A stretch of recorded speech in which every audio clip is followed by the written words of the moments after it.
মা, খালের পানি যেভাবে বাড়ছে তাতে আমাদের এই ছোট্ট বসত ভিটের চারপাশটা আজকে রাতের মধ্যেই একেবারে ডুবে যাবে গো।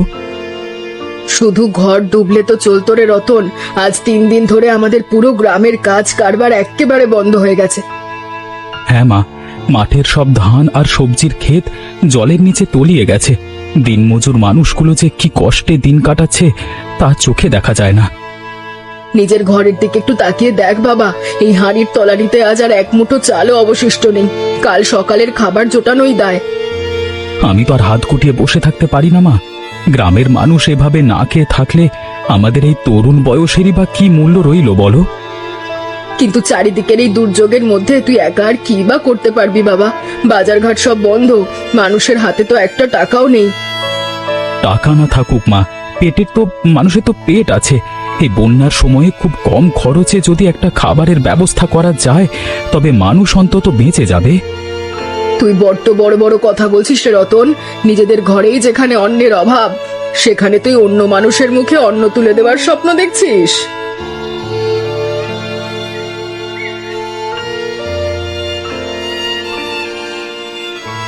ভাইয়া, এই স্যাঁতস্যাঁতে বাতাসে ভেজা কাপড়গুলো কোনোভাবেই শুকোচ্ছে না রে। চারিদিকের মানুষ যেভাবে ত্রাণের নৌকার জন্য হাহাকার করছে তা বড্ড ভয়াবহ। হ্যাঁ রে মালা, সদরের বড় দরজাটা বন্ধ থাকায় গ্রামে চাল ডালের দাম দিন দিন একেবারে আকাশ ছোঁয়া হয়ে গেছে। গরিব মানুষগুলো বড় বিপদে পড়েছে রে। হরিপদ কাকা আজ সকাল থেকে ওপারে বাজারে একটা কাজের জন্য ঘুরে এলেন, কিন্তু কোথাও 1 ছটাক চালও জোগাড় করতে পারেননি। আমি তো সেটাই রাত দিন ভাবছি রে। খুব অল্প পুঁজিতে কোনো লাভ না রেখে যদি অনেক মানুষের জন্য ভাত ডালের ব্যবস্থা করা যায় তবে কেমন হয়? অল্প টাকায় এত মানুষকে খাওয়ানোর কোনো উপায় কি সত্যি এই বন্যার পানির মধ্যে আছে ভাইয়া? কেন থাকবে না রে? আমরা যদি আমাদের এই উঁচু দাওয়ায় একটা সস্তা ভাতের হোটেল খুলি, যেখানে মানুষ মাত্র 10-15 টাকায় পেট ভরে খেতে পারবে। বুদ্ধিটা তো চমৎকার ভাইয়া, তবে ঘরের কোণের ওই শেষ চালের বস্তাটা দিয়ে আমাদের এই নতুন উদ্যোগের কাজটা শুরু করতে হবে কিন্তু। হ্যাঁ, মাকেও রাজি করাতে হবে, লাভ করবার জন্য নয়। এই বিপদের দিনে গ্রামের নিম্ন আয়ের মানুষগুলোকে বাঁচিয়ে রাখাই আমাদের মূল লক্ষ্য হওয়া উচিত।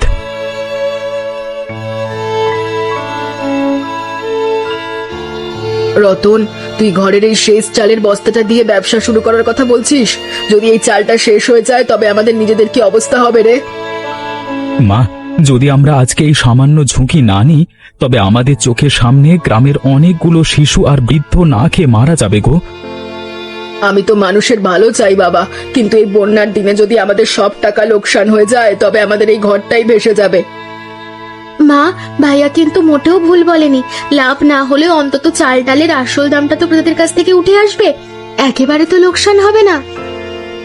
হ্যাঁ মা, আমরা তো আর বিনামূল্যে খাবার দিচ্ছি না, খুব কম দামে খাবার বিক্রি করব, যেন দিনমজুর এবং অভাবী মানুষেরা সহজে কিনে খেতে পারে। তোরা ভাই বোন মিলে যখন এত বড় একটা মানবিক কাজের সিদ্ধান্ত নিয়েছিস তখন আমি আর বাধা দেব না। এই তো আমার লক্ষ্মী মা, কালকে ভোরবেলা থেকেই তবে আমরা হোটেলের জন্য প্রয়োজনীয় ডাল, আলু আর নুন জোগাড় করে কাজে নেমে পড়ি। হ্যাঁ ভাইয়া, আমি মাটির চুলাটা আর একটু মাটি দিয়ে লেপে মজবুত করে দিচ্ছি, যেন রান্নার সময় কোনোভাবেই বন্যার পানি উনুনের ভেতর ঢুকতে না পারে। রতন, চারিদিকে এই থই থই পানির মধ্যে তুই রাস্তার ধারে ভাতের হোটেল খোলার কথা ভাবছিস? এখানে রান্নার উনুনটাই তো পানির তরে ভেসে যাবে রে। আমি তো সেটাই তোকে বোঝাতে চাইছি বিমল। এই ডোবা রাস্তার একটু উঁচুতে যে পুরনো বটগাছটা আছে তার গোড়াতেই আমাদের ছোট্ট কাঠামোটা বানাতে হবে। কিন্তু বন্যার পানি যেভাবে প্রতি ঘন্টায় ইঞ্চি ইঞ্চি করে বাড়ছে, তাতে ওই গাছের চারপাশটাও আজ রাতের মধ্যে একেবারে জলমগ্ন হয়ে যাবে। সেই জন্যই তো আমাদের বাঁশ আর পুরনো টিন দিয়ে উঁচু একটা মাচা বানাতে হবে, যেন জল বাড়লেও রান্নার জায়গাটা একেবারে সুরক্ষিত থাকে। বুদ্ধিটা তো মন্দ নয় রে রতন, তবে এই দুর্যোগের দিনে এতগুলো বড় বাঁশ আর ভালো টিনের তক্তা আমরা খুব কম খরচে কোথায় পাবো? আমার ঘরের পেছনে কিছু পুরনো শুকনো বাঁশ আর 4টে টিন পড়ে আছে রে। তুই আর আমি মিলে চেষ্টা করলে আজকে বিকেলের মধ্যেই ওগুলো আনা যাবে। তুই যখন এত বড় একটা ঝুঁকি নিতেই চাইছিস তখন তোর বন্ধু হয়ে আমি আর হাত গুটিয়ে বসে থাকবো না। চল এক্ষুনি বাঁশগুলো কাঁধে করে নিয়ে আসি। এই তো আমার আসল বন্ধুর মতো কথা। মানুষের খাবারের এই চরম সংকটের দিনে তোকে পাশে পেয়ে আমার মনের ভেতরের সাহসটা অনেক বেড়ে গেল রে। রতন বাবা, এই কাদার ভেতর বাঁশের গোড়াগুলো বড্ড পিছলে যাচ্ছে গো। বন্যার তীব্র স্রোত যদি বাড়ে তবে এই অস্থায়ী কাঠামো তো একদিনেও টিকবে না। হরিপদ কাকা, তুমি ওই মোটা দড়িটা দিয়ে বাঁশের জোড়াগুলো টিনের চালার সাথে খুব শক্ত করে বেঁধে দাও, তাহলে আর নড়ে যাওয়ার ভয় থাকবে না। আমি সামনের দিকটায় আরো দুটো অতিরিক্ত বাঁশের খুঁটি গেঁথে দিচ্ছি কাকা। গ্রাহকরা যখন নৌকা নিয়ে আসবে তখন তারা এখানে সহজেই দাঁড়াতে পারবে। তোরা এই বন্যার দিনে খুব কম দামে খাবার বিক্রি করার যে সিদ্ধান্ত নিয়েছিস, তাতে আমাদের মতো দিনমজুর মানুষগুলোর বড্ড উপকার হবে রে বাবা। কাকা, বাজারে চাল ডালের দাম যেভাবে চড়া হচ্ছে তাতে সাধারণ মানুষের পক্ষে তো কিনে খাওয়া অসম্ভব। আমরা কোনো লাভ না রেখেই ভাত দেব। লাভ না থাকলে এই সস্তা ভাতের হোটেল বেশি দিন টিকিয়ে রাখা কিন্তু বড্ড কঠিন হবে রে রতন। আমাদের চাল ডালের যোগান তো নিয়মিত রাখতে হবে। টিকে আমরা থাকবই রে বিমল। মানুষের দোয়া থাকলে কোনো কাজ আটকে থাকে না। হরিপদ কাকা, তক্তার উপরের দিকের পেরেকটা একটু ভালো করে ঠুকে দাও। হ্যাঁ বাবা, আমি দিচ্ছি। এই প্ল্যাটফর্মটা মাটি থেকে প্রায় 3 ফুট উঁচুতে রইল। খালের পানি যতই বাড়ুক রান্নার হাঁড়িতে অন্তত ছোঁয়া লাগবে না।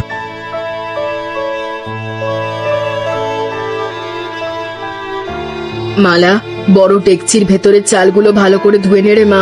প্রথম রান্নার দিন মানুষের যেন খাবারের কোনো কমতি না হয় সেদিকে খেয়াল রাখিস। হ্যাঁ মা, আমি সব গুছিয়ে নিচ্ছি। এই বড় উনুনের তাপে ডাল আর আলু সেদ্ধ হতে বেশি সময় লাগবে না। গ্রামের মানুষেরা যখন শুনবে মাত্র 15 টাকায় পেট ভরে ডাল ভাত পাওয়া যাচ্ছে, তখন দেখবি দুপুরের দিকে মানুষের ভিড় জমে যাবে। প্রথম প্রথম মানুষ হয়তো একটু দ্বিধায় পড়তে পারে, কিন্তু রতন ভাইয়ার এই ছোট উদ্যোগ আমাদের নিজেদের সংসারটাকেও তো এক নতুন শক্তি দেবে। সংসারের কথা পরে হবে রে মা, আগে বাইরের ওই ক্ষুধার্ত মানুষগুলোর মুখে দুটো অন্ন তুলে দিই। আজ 3 দিন ধরে অনেকের ঘরে উনুন জ্বলেনি। উনুনের শুকনো কাঠগুলো বড্ড দ্রুত শেষ হয়ে যাচ্ছে মা। রতন ভাই আর বিমলদা বাজারে গেছে আরো কিছু শুকনো খড় আর চালের বস্তা জোগাড় করতে। হ্যাঁ রে, এই বৃষ্টির দিনে শুকনো জ্বালানি কাঠ বাঁচিয়ে রাখাই সবচেয়ে বড় যুদ্ধ। তুই ডালের হাঁড়ির মুখটা বড় সরা দিয়ে ঢেকে দে ভালো করে। দিচ্ছি মা। এই তরকারির আলুগুলো বড্ড সুন্দর করে কাটা হয়েছে। ভাতের ওপরেই এগুলো একেবারে সেদ্ধ করে নিলে আমাদের জ্বালানি কাঠও কম লাগবে। রতন ভাই, গ্রামের লোকমুখে শুনলাম তোমরা নাকি এখানে খুব কম দামে ভাতের ব্যবস্থা করেছো। আমার ঘরের ছোট দুটো বাচ্চা কাল রাত থেকে না খেয়ে আছে। হ্যাঁ কমলা দিদি, তুমি একদম ঠিক শুনেছ। এখানে মাত্র 15 টাকায় পেট ভরে তাজা ভাত, ডাল আর আলুর তরকারি পাওয়া যাচ্ছে গো। মাত্র 15 টাকা? এই বন্যার দিনে সদরের বাজারে যেখানে 1 কেজি চালের দাম 80 টাকা, সেখানে তোমরা এত কম দামে খাবার দিচ্ছ কি করে? আমরা তো এখানে কোনো ব্যবসা বা লাভ করবার জন্য বসিনি দিদি। এই চরম দুর্যোগের দিনে গ্রামের মানুষ যেন না খেয়ে মরে, সেটাই আমাদের আসল লক্ষ্য। বাজারের চড়া দামের কারণে আমাদের মতো দিনমজুর পরিবারের পক্ষে তো এখন একবেলা খাবার জোটানি অসম্ভব হয়ে দাঁড়িয়েছে ভাই। তুমি আর একদম চিন্তা করো না দিদি। এই নাও তোমার বাটিটা দাও, আমি ভেতরে একেবারে ধোঁয়া ওঠা গরম ভাত আর ডাল ভর্তি করে দিচ্ছি। তোমরা এই বিপদের দিনে যে আমাদের মতো অসহায় মানুষদের পাশে দাঁড়ালে, উপরওয়ালা তোমাদের এই মস্ত উপকারের ভালো করবেন গো। ওসব কথা বাদ দাও দিদি, তুমি বরং এই গরম খাবারটা নিয়ে জলদি বাড়ি যাও। ঘরের ক্ষুধার্ত বাচ্চা দুটোর মুখে আগে অন্ন তুলে দাও।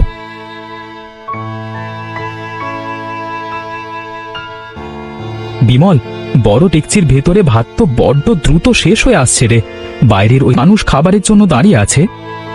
রতন বাবা, ডালের হাঁড়িটাও একেবারে তলানিতে এসে ঠেকেছে গো।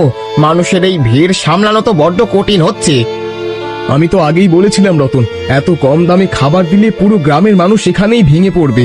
আমাদের চালের যোগান তো ফুরিয়ে এলো রে। যোগান ফুরিয়ে এলে আমরা আবার চাল জোগাড় করবো রে বিমল, কিন্তু সামনের ওই ক্ষুধার্ত মানুষগুলোকে আজকে খালি মুখে ফিরিয়ে দেওয়া কোনোভাবেই যাবে না। কিন্তু বাবা, এই দুপুরের পর সদরের বন্ধ বাজার থেকে নতুন করে চাল আর ডাল এত দ্রুত কে কোথা থেকে এনে দেবে বলো?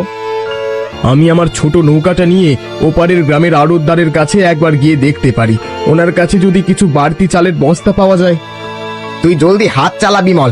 আমি আর রতন মিলে ততক্ষণ এই ডেচকির বাকি ভাতটুকু ক্রেতাদের মধ্যে খুব হিসাব করে অল্প অল্প করে ভাগ করে দিই।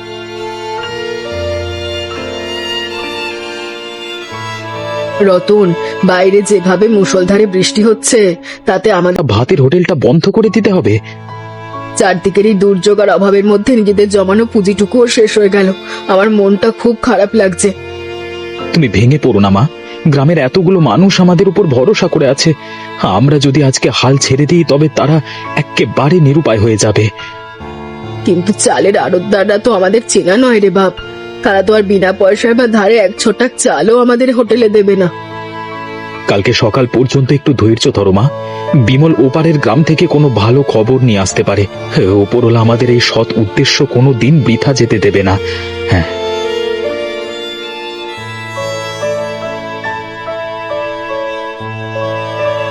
রতন বাবা, কালকে রাতের ওই কালবৈশাখী ঝড় আর বৃষ্টির পর তোমাদের হোটেলের কাঠামোটা একেবারে ঠিকঠাক আছে তো গো? আমি বড্ড দুশ্চিন্তায় ছিলাম।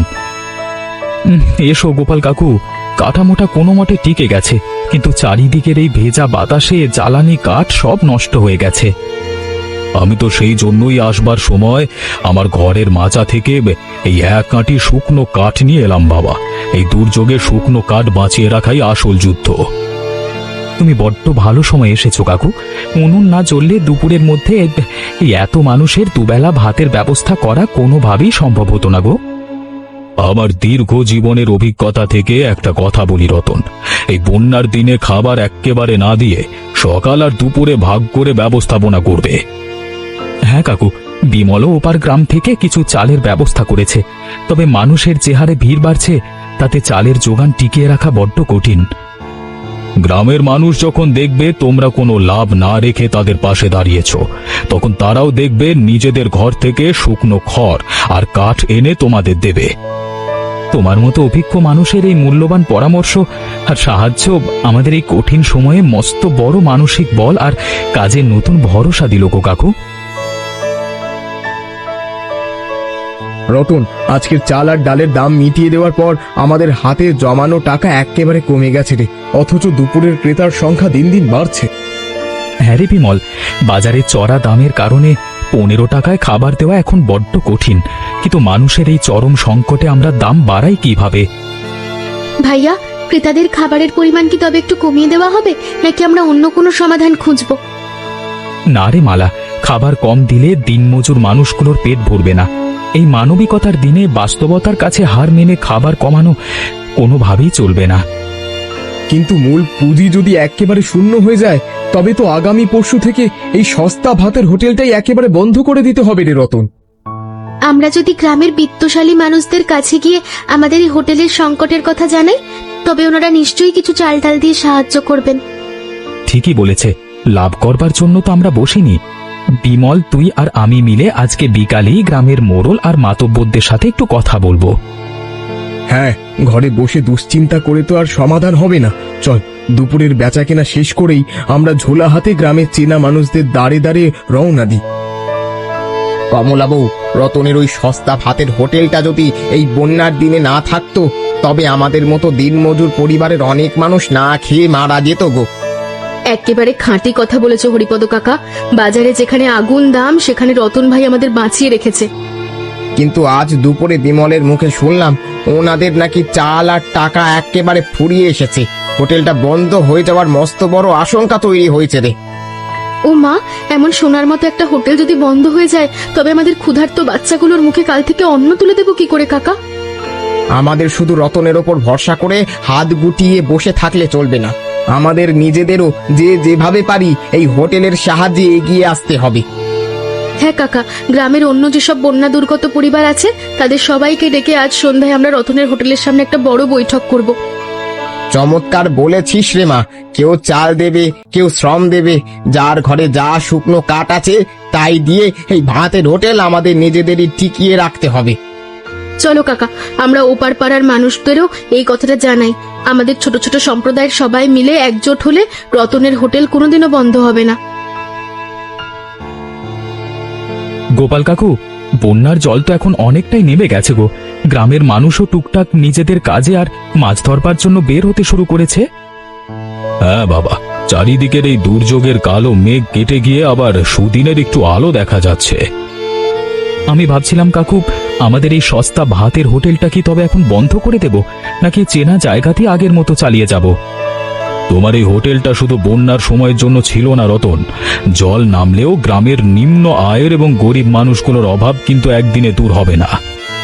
তা অবশ্য ঠিক বলেছ কাকু, কিন্তু আগের মতো কম দামে খাবার দিতে গেলে চাল ডালের বড় যোগান লাগবে, যে তা আমি একা কিভাবে টিকিয়ে রাখবো?